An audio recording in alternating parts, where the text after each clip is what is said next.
যেই নারী যত কোমল এবং যত ভদ্র, যত নম্র এবং যত পর্দাশীলা, তার সন্তান তত সাহসী, তত বীর বিক্রম, তত বীর পুরুষ।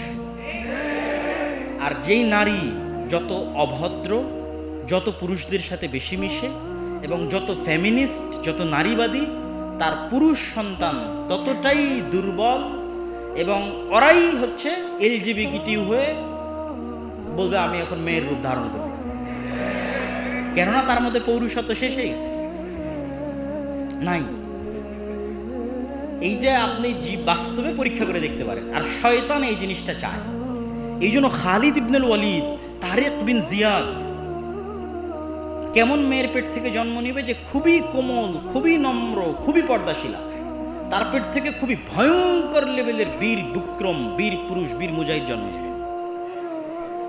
তো এই জন্য ইসলাম চায় যে মেয়েরা এই সাইডটা দেখভাল করুক, পরিবার দেখভাল করুক, সন্তানকে খুব ভালোবাসা দিক, আদর দিক, যত্ন দিক, শিক্ষা দিক, এমন সন্তান তৈরি করুক পৃথিবী শাসন করবে।